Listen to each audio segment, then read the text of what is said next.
मेरे YouTube channel टक techno पाठशाला में दोस्तों आज हम समझने वाले हैं किंगडम ऑफ फूल के क्वेश्चन आंसर। ठीक है दोस्तों, आज की अपनी वीडियो स्टार्ट करते हैं। पहला क्वेश्चन है, what are the two strange things guru and disciple find in the kingdoms of fool. पहला क्वेश्चन क्या है कि क्या दो अजीब चीजें जो गुरु और डिसाइपल हैं, जो गुरु और शिष्य हैं, वो उनको पता चलती हैं उस किंगडम ऑफ फूल्स में। तो इसका आंसर है the Guru and the disciple found that in the kingdom. जो गुरु और डिसाइपल है उनको पता चलता है जो किंगडम्स ऑफ फूल है, people use to work during the night. जो लोग हैं वो रात में काम करते हैं और सोते हैं दिन में। ये पहली चीज पता चलती है। और दूसरी चीज है कि वहाँ पे सभी चीज की कीमत है वो बहुत ही सस्ती है और एक ही जैसी है। कीमत सस्ती है और एक ही जैसे है। तो पहली चीज क्या पता चलती है कि सभी लोग रात को काम करते हैं और दिन में जागते हैं वहाँ के, और सबकी कीमत एक ही जितनी है और सेम है। और दूसरा क्वेश्चन, why does the disciple decided to stay in the kingdoms of fool, is it a good idea. अब जो डिसाइपल है वो उस किंगडम ऑफ फूल में क्यों रहना पसंद करता है और क्या वो उसका आइडिया सही था। तो इसका आंसर है everything was cheap in the kingdoms of fool. सभी चीज वहाँ पे क्योंकि सस्ती थी। The disciple had peculiarity of diet, he was tempted by the cheap food। क्योंकि वहाँ पे सस्ता भोजन मिल रहा था तो वो उसको लालच आ गया और उसने सोचा कि सस्ता भोजन ही खाऊंगा आराम से और मैं वहीं रहता हूँ, और वो वहीं रहता है फिर। So he decided to stay in that kingdom, और फिर इसलिए वो उस किंगडम में रहना पसंद करता है।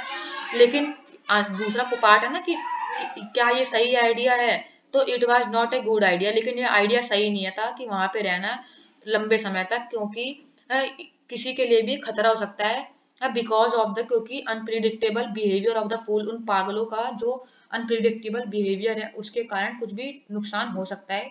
It was not a good idea to stay there for a long time. लंबे समय तक वहां रहना एक अच्छा आइडिया नहीं था। As one could be in danger, क्योंकि कोई भी उस समय डेंजर में आ सकता है, क्योंकि उनका जो अनप्रिडिक्टेबल बिहेवियर है उन पागलों का वो बहुत ही खतरनाक महसूस हो सकता है।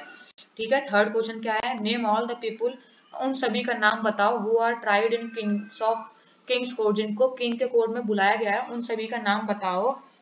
और give reason for their trial, और उनको जो उनको सजा देनी थी उसको रीजन बताओ कि उनको सजा क्यों देनी थी। तो इसका आंसर यहाँ से है, the owner of the house, example the merchant, the bricklayer, the dancing girl and the goldsmith were tried. इन सभी को तो बुलाया गया था कोर्ट में। They all were tried because the thief died, वो सभी इसलिए बुलाए गए थे क्योंकि जो थीफ है वो मर जाता है, क्योंकि उसके ऊपर मर्चेंट की वॉल गिर जाती है।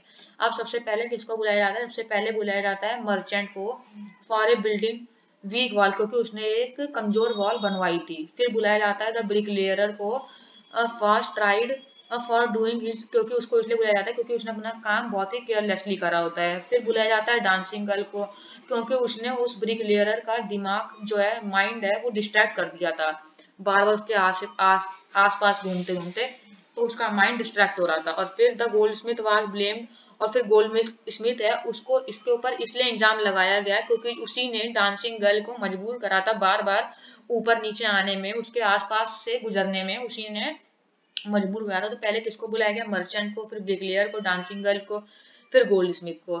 ठीक है, अब फोर्थ क्वेश्चन क्या है वो समझते हैं। Who is the real culprit according to the king, king के हिसाब से कौन असली दोषी है और वो बच कैसे जाता है। लेकिन आंसर ये रहा, the merchant dead father was held responsible for making the wall weak. उसके पापा को रिस्पॉन्सिबल माना गया था क्योंकि उसी के कारण जो दीवार है वो कमजोर बनी थी। But according to the king, लेकिन किंग के अनुसार जो रिच मर्चेंट है वो रियल है, क्योंकि उसको उसके पापा तो मर गए थे।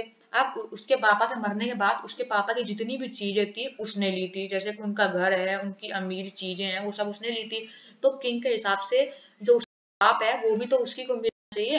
तो इसलिए किंग के हिसाब से असली दोषी वो था, क्योंकि उसके मरे हुए पापा को कैसे सजा देते, तो उसको सजा दी जा रही थी। फिर वो इसलिए बच जाता है, ही एस्केप द पनिशमेंट, वो पनिशमेंट से इसलिए बच जाता है क्योंकि ही वाज टू थिन, वो इतना पतला था कि जो फांसी का फंदा है उस पर फिट भी नहीं आ रहा था, तो फांसी कहाँ से देते। ठीक है, इसलिए बच जाता है। अब फिफ्थ क्वेश्चन है, what are the guru's word of wisdom, जो गुरु के विजडम के वर्ड थे, मतलब जब वो डिसाइपल जान नहीं आता तो गुरु से समझाता है ना, तो वो कैसे समझाता है उसको हमें पहले वो बताना है। When does the disciple remember them, और फिर उस शिष्य को उनकी बातें कब याद आती हैं। तो guru was the full of wisdom and knew all that the unpredictable behaviour of fool could create a danger at any time. जो गुरु है बहुत ही बुद्धिमान थे और जानते थे कि ये जो अनप्रिडिक्टेबल बिहेवियर है पागलों का, ये किसी भी समय खतरा बना सकता है हमारे लिए। तो गुरु के वर्ड थे विजडम के, वो क्या थे, वो कहते हैं डिसाइपल को कि ये सभी पागल हैं, this won't last very long, और ये जो तुम्हें अच्छा लग रहा है ये सब, ये बहुत लंबे समय तक नहीं होगा। And you can not tell, और तुम ये भी नहीं बता सकते, या तुम्हें ये भी नहीं पता चलेगा कि वो तुम्हारे साथ अगली बारी तुरंत क्या करने वाले हैं। And you can not tell what they will do to you next. और डिसाइपल को जो ये शब्द हैं वो तब याद आते हैं when he was arrested by the man of the king to execute merely because he was pretty, जैसे कि वो जो पतला मर्चेंट था उसको तो फांसी मिली नहीं, क्यों नहीं मिली, क्योंकि उसका गला बहुत पतला था। तो राजा ने ऑर्डर दे दिया कि जिसका गला मोटा है तुम उसको पकड़ के लाओ। तो इसका गला मोटा था इस डिसाइपल का, तो इसको पकड़ के लाया गया। और फिर जब इसको पकड़ के लाया जा रहा था, जब इसको पकड़ के लाया जा रहा था तभी उसको वो अपने गुरु के शब्द याद आ रहे थे। It was because of the guru's word of wisdom that the execution was postponed. और ये गुरु के चालाकी के कारण ही फिर वो बाद में बच सका। तो पहले तो गुरु समझ जाते हैं कि ये पागलों का किंगडम है, यहाँ पे डेंजरस ही होगा, और फिर वो क्या कहते हैं, वो समझाते हैं उसको, कहते हैं कि ये सभी पागल हैं यहाँ पे और ये तुम्हारे लिए बहुत खतरनाक हो सकता है। फिर जब उसको फांसी दी जाती है तब उसको ये बात समझ में आती है और फिर इसको गुरु के शब्द ही बचाते हैं। ठीक है फ्रेंड्स, अभी आखिरी क्वेश्चन है, how does the guru manage to save his disciple life. और फिर जो गुरु है वो अपने शिष्य का जीवन कैसे बचाते हैं। The guru arrived on the time to save his disciple and create a drama. जो गुरु है वो पहुंच जाते हैं अपने शिष्य का जीवन बचाने के लिए टाइम पर पहुंच जाते हैं। He told the king that it was not a ordinary stake and whoever went to the stake first would become the king in the next life. अब मतलब वो पहले गुरु को समझाते हैं कि ये कोई मामूली सी फांसी का फंदा नहीं है, इस पे जो भी पहले लटकेगा वो अगले जन्म में राजा बनेगा, और जो सेकंड पे लटकेगा, जो सेकंड पे मरेगा, वो बनेगा minister. The king wanted to avail himself to the opportunity, और वो अपने आप को ये सोचा था कि मुझे इस अपॉर्चुनिटी को गंवाना नहीं है। तब गुरु and his disciple were release, और इसीलिए गुरु और डिसाइपल को छोड़ दिया गया और फिर उनको फांसी दे दी गई। राजा और उसके मंत्री ने अपने आप को खुद को फांसी लगा ली, ये सोचकर कि वो अगले जन्म में राजा और मंत्री बनेंगे, क्योंकि वो तो पागल थे, उनको क्या पता था।